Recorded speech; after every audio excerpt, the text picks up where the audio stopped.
আমরা কেন রোগীর ব্লাড টেস্ট দিই দাঁত তোলার আগে?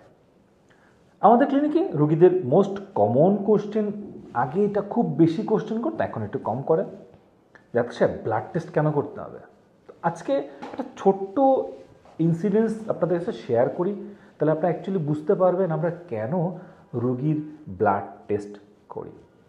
ঘটনা, লাস্ট মাসের প্রথম সপ্তাহে রোগী আমাদের কাছে আসে যে ওনার একটা দাঁত ফেলতে হবে, আক্কেল দাঁত, এবং ওনার হিস্ট্রি নিয়ে দেখলাম উনি মোটামুটি সবই ভালো আছে।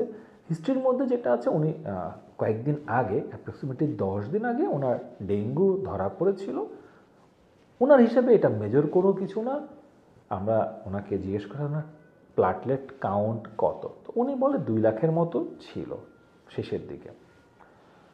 রুগীর তীব্র ব্যথা হওয়াতে এবং রুগীর একটু রেস্টলেসনেস থাকাতে উনি ওই দিনই আমাদেরকে বলছিল দাঁতটা ফেলে দিতে।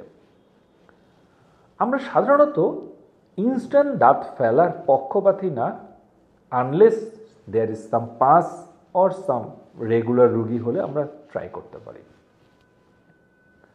আমরা রুগীকে কিছু ব্লাড টেস্ট জন্য বললাম, এর মধ্যে কমপ্লিট ব্লাড কাউন্ট, সাথে প্লাটেলেট কাউন্টটাও থাকে, ব্লিডিং টাইম এবং ক্লটিং টাইম এবং র্যান্ডম ব্লাড সুগার, এগুলো বেসিক হয়। কিছু কিছু ক্ষেত্রে রুগীদের অন্য অন্য টেস্টও দিই, আমরা অন্য একটা ভিডিওতে সে বিষয়ে আলাপ করব।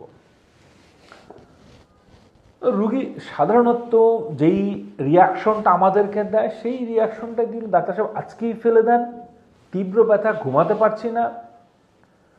আমরা রুগীর সাথে মিলাইনি, রুগীকে টেস্ট করতে দিলাম এবং আমরা বললাম আপনারা টেস্ট করে কালকে বিকালে আসেন।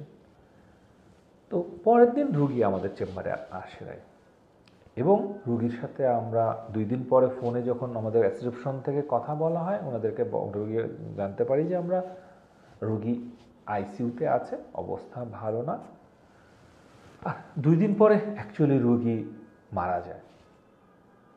বিষয়টা দেখেন, এটা ডেঙ্গুর ক্ষেত্রে না, অন্য ক্ষেত্রেও কিন্তু এই ধরনের কন্ডিশন ঘটতে পারত। আমরা রুগীর দাঁতটা তুলে দিলাম, রুগী ব্লিডিং বন্ধ হলো না, রুগী এক্সপায়ার্ড করলো, এক্ষেত্রে দোষটা কিন্তু সম্পূর্ণ অ্যাজ এ ডক্টর আমার। আমরা চেষ্টা করি ওয়ান স্মাইল ডেন্টাল লাউঞ্জে রুগীদের দাঁত তোলার ক্ষেত্রে যথেষ্ট পরিমাণ সতর্ক থাকতে, এবং এই টেস্টগুলো